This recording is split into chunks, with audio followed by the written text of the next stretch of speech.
Today's superpower we are going to try to achieve is self-awareness. Yes, self-awareness. Self-awareness is kind of a silly word when you think about it. If you flip-flop the words, you will get the definition. So self-awareness means being aware of yourself. That means knowing things you do really well, things you may need to work on. I know I need to work on things, and I'm sure you do too. I want you to think to yourself, what is something you do really well, and what is something you need to work on?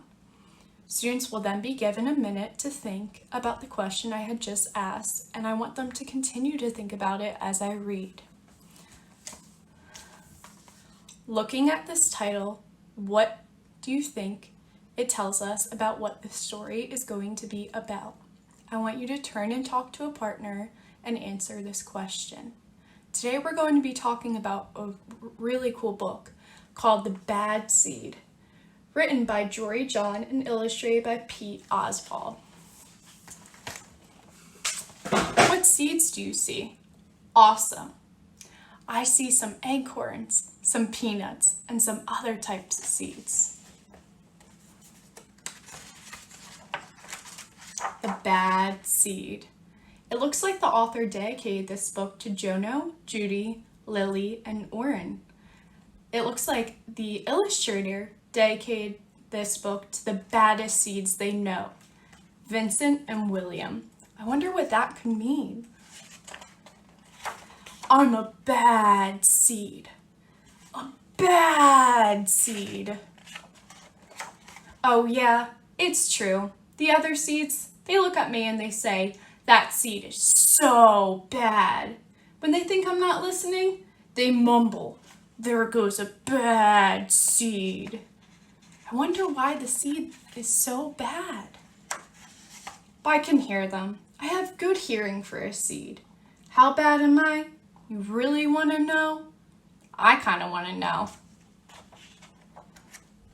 Well, I never put things back where they belong. I'm linked to everything. I tell long jokes with no punchlines. I never wash my hands or my feet. I lie about pointless stuff. I cut in line every time. He left the cart to the side where the other carts should be. The boss looks so angry. Looks like he's late to work. He never washes his hands. Ew! We know to wash our hands, don't we? That looks like some bad news. I stare at everybody. I glare at everybody. I finish everybody's sentences, and I never listen. And I do lots of other bad things too. Know why? Because I'm a bad seed. A bad seed. I just can't help it. I want you to look at this page. Those are some pretty sunflowers. I wonder why this one is taller than the others. Why do you suppose the illustrator drew this particular scene in this way? Sure, I wasn't always this bad. I was born a humble seed on a simple sunflower in an unremarkable field. I had a big family, seeds everywhere. We found ways of having fun. We were close. Look at his family. They were so close. But then the petals dropped, and our flowers dropped. It's kind of a blur. Uh-oh, it looks like he's going to be harvested. I remember a bag. Everything went dark. And then, a giant! It looks like a man is about to eat him at a baseball field. I thought I was a goner. Do you think the seed was good before this happened? I thought it was done for good. I screamed and I hollered, ah! But I was spit out at the last possible second. I flew through the air and I landed under the bleachers in the baseball field with a huge thud. When I woke up, it was dark outside. A wad of gum had softened my fall. I felt okay. But something had changed in me. I became a different seed entirely. I became a bad seed. A bad seed. That's right. I stopped smiling. I kept to myself. I drifted. I was friend to nobody and bad to everybody. I was lost on purpose. I lived inside a soda can. I didn't care, and it suited me. Until recently, I made a big decision.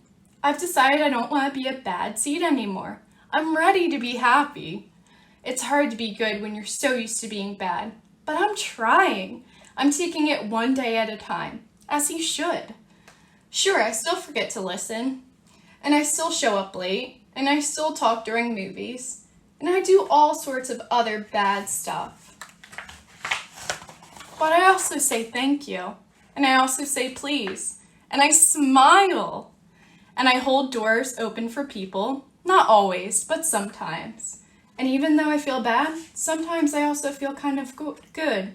It's sort of a mix. All I can do is keep trying and keep thinking. Maybe I'm not such a bad seed after all. Hey, look, there goes that bad seed. Actually, he's not that bad anymore. Hey, I heard that. And we have these same illustrations that were in the front of the book. That was such a great story. Can you tell me the theme of the story? Let's think about it. Let's think, compare, and share. Good thinking, friends. So the theme of the story, yes, it was our word of the day. Do you remember what that was? Self-awareness.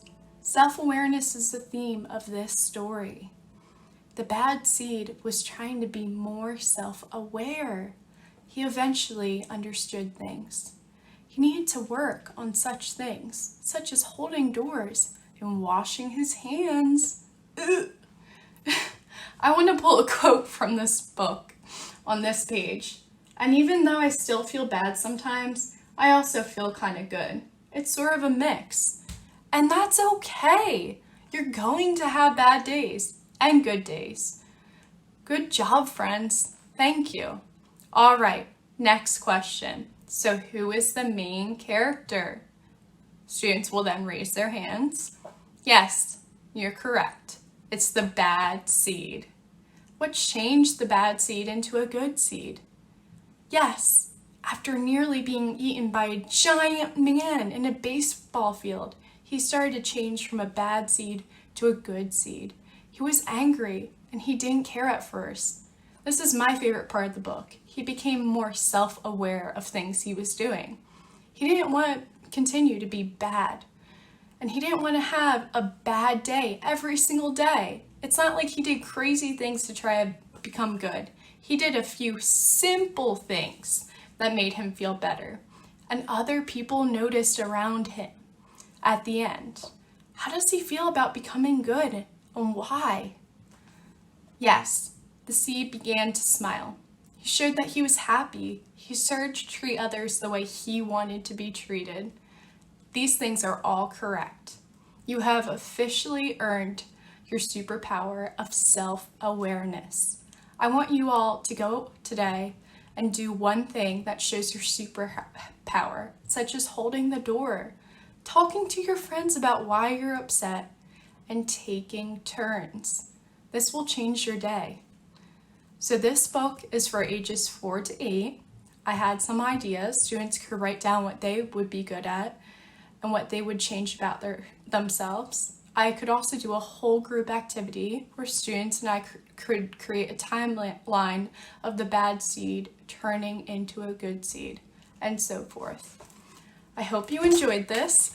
I thought this was a really awesome book, especially for this age group.